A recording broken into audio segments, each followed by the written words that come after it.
यह कहानी है एक मछुआरे जॉन की। हर रोज की तरह आज भी वो अपनी छोटी कश्ती लेकर समंदर में मछली पकड़ने निकलता है। लेकिन इस दिन कुछ अजीब होता है। अचानक चारों तरफ गहरी धुंध छा जाती है और दूर तक कुछ नजर नहीं आता, जिस वजह से जॉन रास्ता भटक जाता है। तभी उसे एक सुनसान सी कश्ती इधर उधर तैरती हुई दिखाई देती है। हैरान होकर जॉन अपनी कश्ती उस कश्ती से बांध देता है और यह देखने का फैसला करता है कि अंदर क्या है।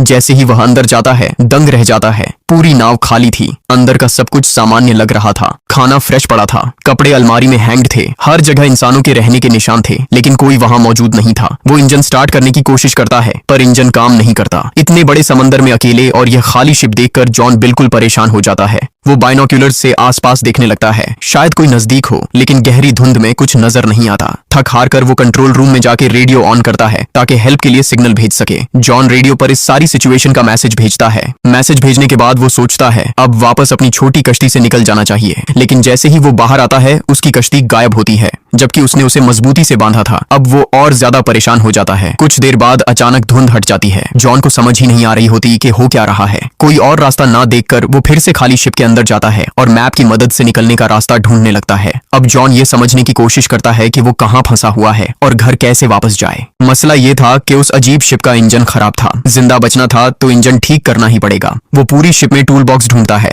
और बहुत मेहनत के बाद इंजन सेट कर देता है। इंजन ठीक करने के बाद उसे थोड़ा सुकून मिलता है। अब शिप चलने लगता है और डायरेक्शन भी धीरे धीरे समझ आने लगती है, लेकिन खतरा अभी दूर नहीं हुआ था। जॉन फिर कंट्रोल रूम जाके रेडियो से कांटेक्ट करता है, लेकिन इस बार भी कोई जवाब नहीं आता। हर चीज अब भी राज बनी हुई थी। फिर वो समुंदर में पेशाब कर रहा होता है, तभी अचानक कोई उसे पीछे से धक्का दे देता है। जॉन सीधा नीचे गिर जाता है, लेकिन किसी तरह उसने रील को पकड़ लिया था और डूबने से बच गया। हवा और पानी का प्रेशर इतना ज्यादा था कि वापस शिप तक आना मुश्किल हो गया था। हिम्मत जोड़कर धीरे धीरे रील की मदद से वो वापस कश्ती पर चढ़ गया। शिप के ऊपर आने के बाद वो नीचे वॉशरूम की तरफ जाने लगता है, लेकिन जैसे ही वो अंदर पहुंचता है कोई बाहर से दरवाजा जोर से बंद कर देता है। पहले तो जॉन को लगता है कि यह बस हवा के दबाव की वजह से हुआ होगा, इसलिए वह इसे नजरअंदाज कर देता है। लेकिन जैसे ही वह बाहर निकलने लगता है उसे पता चलता है कि दरवाजा बंद है। घबराकर वह उसे खोलने की बहुत कोशिश करता है, मगर दरवाजा नहीं खुलता। फिर वह जेब से एक सिक्का निकालता है और लॉक खोलने की कोशिश करने लगता है। कुछ भी काम नहीं करता। अब उसे समझ आता है कि वो शिप पर अकेला नहीं है, कोई और भी है जो दिख नहीं रहा पर हर वक्त मौजूद है और उसे परेशान कर रहा है। जॉन को लगता है कोई उसके साथ खेल खेल रहा है और वो जोर जोर से चिल्लाता है,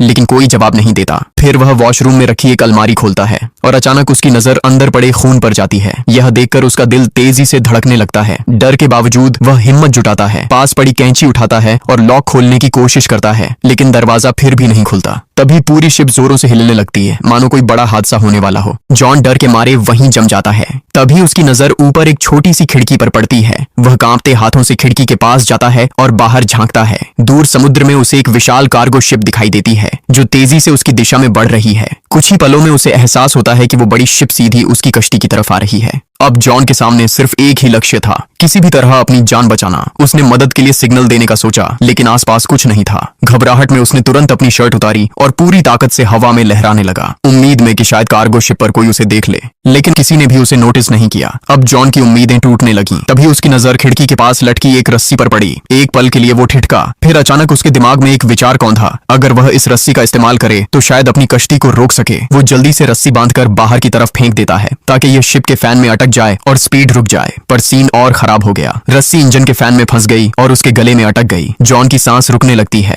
वो बिल्कुल मौत के करीब पहुंच जाता है, लेकिन वो हिम्मत से काम लेता है और एक टूल की मदद से वो अपना गला छुड़ा लेता है। रस्सी इंजन में फंस चुकी थी, जिससे शिप की स्पीड रुक गई, लेकिन ये काफी नहीं था। वजनदार कार्गो शिप फिर भी उससे टकरा गई। टक्कर इतनी जोरदार थी कि जॉन जमीन पर गिर के बेहोश हो गया। उसे सर पर गहरी चोट लगी। कुछ देर बाद जब वो होश में आता है तो बाथरूम पानी से भरा होता है, और हैरत की बात यह थी कि वो समुद्री नमक वाला पानी नहीं था, बिल्कुल साफ और मीठा पानी था, जैसे कोई जानबूझकर उसे डरा रहा हो। जॉन का हौसला टूट जाता है और वह रोकर बोलता है, तुम जो भी हो मुझे जाने दो। लेकिन फिर भी कोई जवाब नहीं मिलता। वह भूखा, प्यासा और कमजोर हो चुका था। किसी तरह शॉवर से पानी पीता है, पर जल्दी ही पानी खत्म हो जाता है।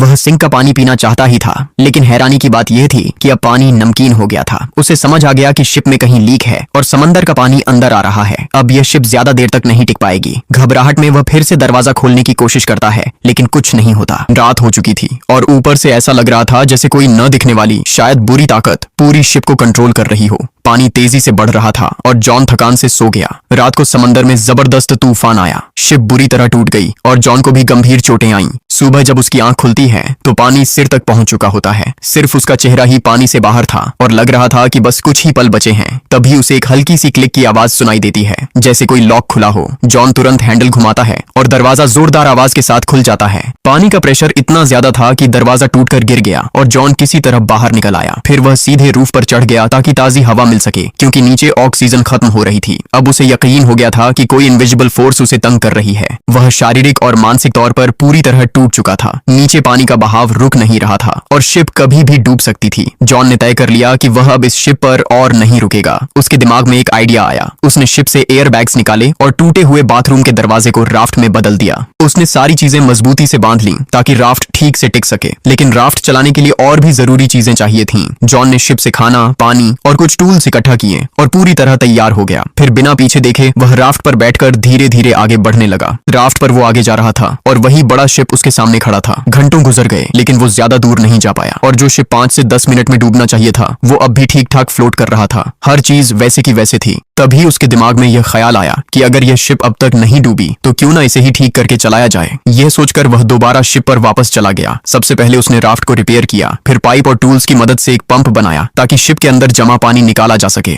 धीरे धीरे समुद्री पानी बाहर निकलता गया। उसने शिप की बाकी समस्याएं भी ठीक कर दी, बाहर से भी रिपेयर किया ताकि आगे के सफर में कोई दिक्कत ना आए। काम खत्म करके उसने फिर रेडियो ट्राई किया, लेकिन फिर भी कोई जवाब नहीं मिला। थक हार कर उसने मैप निकाला और रास्ता समझने लगा। फिर उसने इंजन स्टार्ट किया, लेकिन शिप बिल्कुल हिल नहीं रही थी, जैसे कोई उसका मजाक उड़ा रहा हो। शिप पूरी तरह जाम हो चुकी थी। इस सोच ने उसे अंदर से तोड़ दिया। वो थक चुका था और उसकी उम्मीदें धीरे धीरे खत्म हो रही थीं। अचानक उसे दूर एक और शिप दिखाई दी। अब उसके पास सिर्फ एक ही रास्ता था, अपने राफ्ट से उस शिप तक पहुंचना। वह तुरंत राफ्ट पर चढ़ा और पूरी रफ्तार से उस शिप की तरफ बढ़ने लगा। लेकिन तभी वो बड़ी शिप अचानक चल पड़ी, सीधी जॉन की तरफ, तेज गति से, जैसे कोई जानबूझकर उसे मारना चाहता हो। जॉन ने राफ्ट की स्पीड बढ़ाई, मगर बड़ी शिप और भी तेज हो गई। टकराने से ठीक पहले जॉन ने राफ्ट छोड़कर पानी में छलांग लगा दी और दूर जाती हुई दूसरी शिप तक तैरकर पहुंचने की कोशिश करने लगा। लेकिन जब तक वह वहां पहुंचा वो शिप गायब हो चुकी थी। तब उसे समझ आया कि इस शिप पर कोई बुरी ताकत है जो उसे कहीं जाने नहीं दे रही। उसने ठान लिया था कि चाहे जान चली जाए अब वह इस शिप पर वापस नहीं आएगा। लेकिन शाम तक पानी की ठंड बहुत बढ़ गई थी और डॉल्फिन्स भी नीचे तैर रही थीं। जब वह ठंड बर्दाश्त नहीं कर पाया तो मजबूरन फिर उसी शिप पर लौट आया। अब वह इतना थका और बीमार था कि सोचने की हिम्मत नहीं बची थी। बस कंबल लेकर कमरे में सो गया। सुबह जब उसकी आंख खुली तो उसने फिर तय किया कि अब यहाँ से निकलना ही होगा। लेकिन उसके कमरे का दरवाजा लॉक था। उसे समझ नहीं आ रहा था कि यह सब उसके साथ क्यों हो रहा है। तभी उसकी नजर कमरे के एक छोटे कैबिन पर पड़ी। जैसे ही उसने कैबिन खोला ऊपर जाने का रास्ता नजर आया, एक छोटी सी वेंटिलेशन जहां से वह बाहर निकल सकता था। वह उस कैबिन में घुस गया जो एक तंग सा स्टोरेज एरिया था। हर बार जब वह वहां से ऊपर चढ़ने की कोशिश करता फिसलकर नीचे गिर जाता। बार बार गिरने से उसका खून भी निकल आया, लेकिन उसने हार नहीं मानी और आखिरकार वह ऊपर तक पहुंच गया। उसने वेंट की खिड़की खोलने की कोशिश की, पर ऐसा लग रहा था जैसे किसी ने जानबूझकर उसे सील कर रखा हो। वहां की ऑक्सीजन भी खत्म हो रही थी और नीचे का दरवाजा भी बंद हो चुका था। अब वापस जाना मुमकिन नहीं था। उसने सोचा शायद यही उसका अंतिम वक्त है। तभी फिर वही अजीब सी क्लिक की आवाज आई और उसी क्लिक के साथ वेंट की खिड़की खुल गई। जॉन ने बिना समय गंवाए बाहर छलांग लगा दी। जैसे ही वह बाहर निकला उसने देखा कि शिप एक छोटे से आइलैंड की तरफ बढ़ रही है। उसे लगा अब शायद इस डरावनी कश्ती से छुटकारा मिल जाएगा। जैसे ही शिप किनारे लगी वह तुरंत नीचे उतर गया। उसका अंदाजा था कि इस आइलैंड पर कोई तो जरूर होगा जो यह सब कर रहा है। गुस्से में उसने एक लकड़ी उठाई और आइलैंड में तलाश शुरू की, लेकिन पूरा आइलैंड सुनसान था। किसी इंसान का कोई निशान तक नहीं। जॉन फिर से गुस्से और डर से भर गया। फिर जैसे ही वह आइलैंड से बाहर निकला उसने एक और चौंकाने वाला दृश्य देखा। वही अजीब शिप जिसने उसे यहाँ लाया था अब बिल्कुल आराम से आगे बढ़ती जा रही थी, जैसे किसी और शिकार की तलाश में हो। अब तक जॉन का यकीन पूरी तरह टूट चुका था। यह शिप और यह आइलैंड किसी बुरी ताकत के कब्जे में थे और यह सब उसके साथ खेल रहा था। फिर भी उसने आइलैंड पर तलाश जारी रखी। घूमते घूमते वह आइलैंड के पिछली तरफ पहुंचा और उसकी आंखों से आंसू बह निकले, क्योंकि यह वही जगह थी जहां से उसका सफर शुरू हुआ था। उसकी पुरानी बोट भी वहीं बंधी हुई थी। सब कुछ बिल्कुल वैसा ही था जैसे कभी कुछ हुआ ही ना हो। जॉन बेहोशी किसी हालत में ये सब देख रहा था। उसे समझ नहीं आ रहा था कि ये सब हकीकत थी या कोई बुरा सपना, लेकिन जो कुछ उसने झेला वह सच था। आखिर ये शिप वापस यहीं कैसे आ गई और इस आइलैंड की असली हकीकत क्या थी? ये सवाल अब भी हवा में लटके हुए थे। अगर आपको यह कहानी पसंद आई हो तो वीडियो को लाइक करें और चैनल को सब्सक्राइब करें। ऐसी ही रोमांचक और डरावनी कहानियां आपको यहीं मिलेंगी।